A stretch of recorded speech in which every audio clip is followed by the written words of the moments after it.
Ili uwe wa kwanza kupata taarifa zetu, subscribe Moka Media, kisha bonyeza alama ya kengele kuruhusu notifications. Usisahau like, kushare na comment kwa ajili ya taarifa zaidi. Moka Media.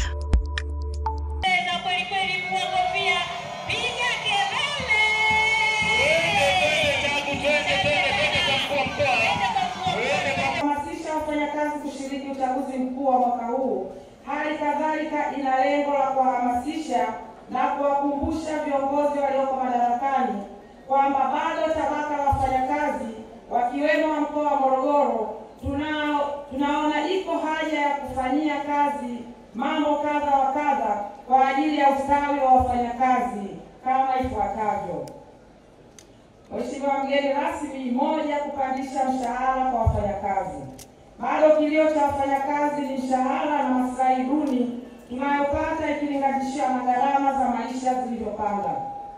Tunamshukuru Mheshimiwa Rais kwani tangu mwaka 2013 kwa mara ya kwanza mwaka 2023 serikali ilitangaza vimo vya chini vya mshahara kisekta, lakini kwa masikitiko makubwa bodi husika ilipendekeza viwango bila kufanya utafiti au haikuzingatia hali halisi ya maisha, kitu kilichopelekea manunguniko kwa wafanyakazi hadi leo.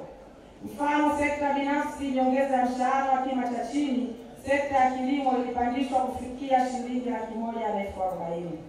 Kiwango hiki hakiendani na uhalisia unaoakisi uwezo wa waajiri kulipa. Tunaamini utafiti ungefanyika kwa kuangalia faida inayozalishwa, ni wazi viwango pendekezwa vingekuwa juu zaidi ya hicho. Kwa upande wa sekta ya umma, kima cha chini cha mshahara cha shilingi 370,000 bado ni kidogo kuweza kukidhi mahitaji ya msingi ya wafanyakazi. Aidha, tunaamini kuwa mwajiri mkuu ana uwezo wa kulipa zaidi ya kiwango hiki. Tunaiomba serikali kuboresha mishahara kwa kuzingatia taratibu zinazohusisha bodi ya mishahara kufanya utafiti na kuishauri mamlaka husika kulingana na matokeo ya utafiti, ili kuwezesha mamlaka kufanya maboresho kwa kuzingatia hali halisi. Mheshimiwa mgeni rasmi, vipi madai ya haki za msingi za watumishi wa umma? Kumekuwa na kilio kikubwa cha malimbikizo ya madai mbalimbali ya watumishi wa umma kwa sekta zote. Kwa kuzitaja chache ni madai ya uhamisho, likizo, matibabu, ukaimu, kujikimu ajira mpya, malimbikizo ya mshahara wafanyakazi walioondolewa kimakosa kazini na kurudishwa mwaka 2017-2018, wastaafu kurudishwa makwao na madai mengineyo. Mheshimiwa mgeni rasmi, tunaiomba ofisi yako kuingilia kati na kufuatilia kwa karibu mwenendo wa ulipaji wa madeni ya watumishi wa umma katika mkoa wetu, kwani tatizo ni kubwa. Aidha, tunashauri wastaafu kupewa kipaumbele kwa kulipa stahiki zao mara tu wanapostaafu. Kwa sasa katika halmashauri zetu kuna wastaafu wana zaidi ya miaka 4 tangu kustaafu hawajarudishwa makwao. Jambo hili ni ukiukaji mkubwa wa sheria na unyanyasaji kwa wafanyakazi. Sambamba na madeni mengine ya uhamisho, yapo madeni makubwa ya uhamisho wa wafanyakazi yaliyozaliwa kupitia kugawanywa kwa halmashauri za Gairo toka Kilosa, Malinyi toka Ulanga, na pia kuhamishwa kwa halmashauri ya wilaya Morogoro kwenda Mvuha. Madai haya yanawavunja moyo watumishi. Tunaiomba ofisi yako ifuatilie kwa karibu na kuzisaidia halmashauri kuona namna bora ya kulipa madeni haya. Mheshimiwa mgeni rasmi, pamoja na changamoto wanazopitia wafanyakazi ndani ya mkoa wa Morogoro na Tanzania kwa ujumla, yapo mafanikio yaliyopatikana ambayo sisi wafanyakazi tuna kila sababu ya kutoa shukrani kwa Rais wa Jamhuri ya Muungano wa Tanzania Mheshimiwa Dr. Samia Suluhu Hassan pamoja na watendaji wake ambao wameshiriki katika kupatikana kwa mafanikio haya. Kwa kuyataja machache, tunatoa pongezi za dhati na kumshukuru kwa ajili ya sekta ya umma kutokana na mafanikio haya. Moja, ajira mpya. Wafanyakazi walioajiriwa katika kada mbalimbali ndani ya mkoa wa Morogoro na kupunguza makali ya upungufu wa wafanyakazi. Kwa mwaka 2023-2024 wafanyakazi 741 na mwaka 2024-2025 ajira mpya ni 1491. Mheshimiwa mgeni rasmi, upandishwaji wa madaraja. Mwaka 2023/24 jumla ya wafanyakazi 11,222 walipandishwa madaraja katika mkoa wetu, na mwaka 2020/24/2025 waliokasimiwa kupanda ni 7,535.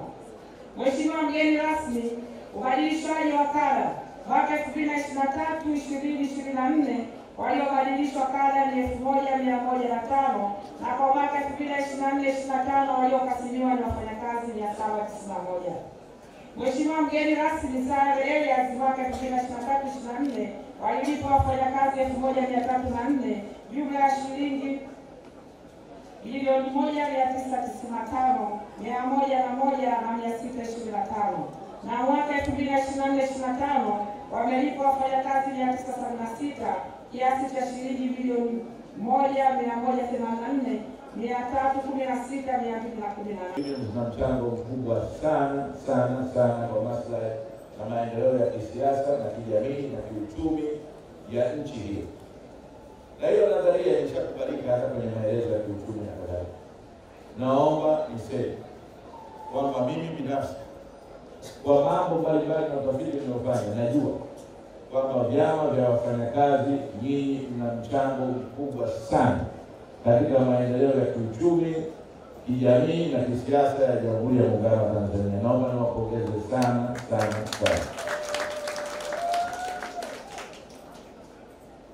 Naomba niwapongeze na niwataka waajiri wote kuendelea kushirikiana na vyama vya wafanyakazi kufanya tathmini ya ufanisi mara kwa mara ili kuendelea na kujadili na hatimaye kuboresha mishahara na maslahi mengine ya wafanyakazi ili kuwapunguzia hali ngumu ya maisha kwa kuzingatia misingi ya uchumi na kijamii.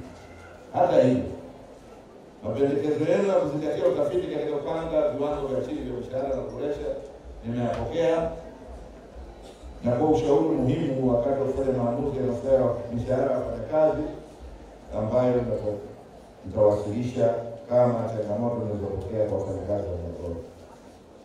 Madai haki za msingi kwa watumishi wa umma. Ndugu wafanyakazi, katika risala yenu nimeomba kuingilia kati na kufuatilia mwenendo wa ulipaji wa madeni. Baada ya maadhimisho haya, na nilikuwa najadiliana pale na katibu tawala wa mkoa, Mheshimiwa Kamishna Musa Ali Musa, ofisi yangu itafanya kazi ya ziada kuhakikisha swala hilo linatoa uzito wa kipekee. Ninazo taarifa kwamba madeni mbalimbali yamelipwa na waajiri, lakini kwa wito huo mlioutoa, naona ipo haja ya kujiridhisha na kusukuma zaidi jitihada hizo ili kuwaondolea wananchi masononeko na adha ya kufuatilia haki zao. Naomba niseme binafsi ni jambo la kusikitisha kuendelea kuona madai yanayoweza kuwekewa mipango na kulipwa na halmashauri yanaendelea kuwa kero na usumbufu. Mkuu wa mkoa anapata taarifa ya hali za kiuchumi za halmashauri zote. Unajua kwamba halmashauri hii ina uwezo wa kuondoa haya madeni ya jumla milioni 200 lango na sasa. Alafu unakuta watu bado wamekalia madeni haya. Hii kusema kweli hali hii si sawa. Kwa hiyo tukubaliana na rasi kwamba tutaenda kupitia hali hii, ofisi yake itasimamia. Kwa hiyo nichukue nafasi hii kuwaelekeza waajiri wote kuweka katika mipango na bajeti kulipa madeni ya wafanyakazi, na kwamba madai yao si swala la utashi binafsi. Sionekane kwamba huyu bwana amelipa madeni yake kwa sababu wanazungumza vizuri na mkurugenzi. Hakuna kitu kama hicho. Hii si swala la utashi binafsi, bali ni matakwa ya kisheria. Kwa hiyo nawaelekeza waajiri mshirikiana na vyama vya wafanyakazi kuhuisha orodha ya madai ya watumishi yakiwemo ya uhamisho, likizo, matibabu, ukaimu, kujikimu ajira mpya, malipikizo ya mshahara kwa wafanyakazi walioondolewa kimakosa kazini na kurudishwa mwaka 17-18 na wastaafu kurudishwa makwao na kuiwasilisha katika ofisi yangu ndani. Robert Emmanuel Maziko. Mimi ni mtumishi wa umma kutoka halmashauri ya Morogoro DC.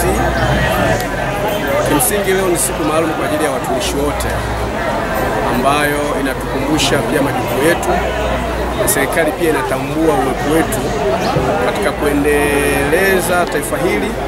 Kwa watumishi ni nguzo muhimu sana kuhakikisha nchi inafika hatima yake. Kwa hiyo watumishi wote wa serikali, leo ni siku yetu ambayo tunaifurahia, lakini pia na watumishi wa taasisi binafsi, makazi ya nyumbani, walioajiriwa kwenye viwanda, wafanyakazi wote duniani. Leo ni siku ambayo tunakumbushana majukumu yetu, tunapongezana kwa kazi nzuri ambayo tumefanya mwaka mzima. Nimekuja hapo kuhudhuria Mei Mosi kama mfanyakazi wa majumbani, lakini kuna ugumu kidogo kwa sababu wafanyakazi wa majumbani wanachukuliwa kama wafanyakazi wengine, yani hawapewi kipaumbele, yani hatuchukuliwi kama wale wafanyakazi wa serikalini, tunachukuliwa yani chini zaidi, hatuwekwi kipaumbele kama wengine wa serikali. Azma inatufanya tuje leo Mei Mosi tukiwa na mabango yetu.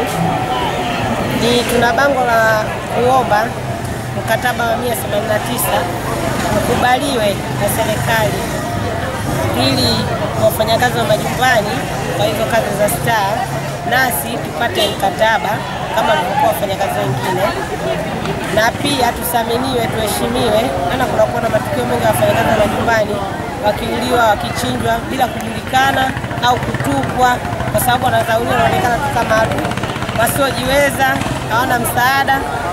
Kwa hiyo ndio maana tumekuja kuandamana na kusema kuwa serikali ilizie mkataba wa 189 ili nasi tuonekana kama washirika au waajiriwa wengine, tuwe huru, tuwe na amani, na hata tunapoajiriwa tufuatiliwe zile haki zetu ambazo za msingi zinahitajika.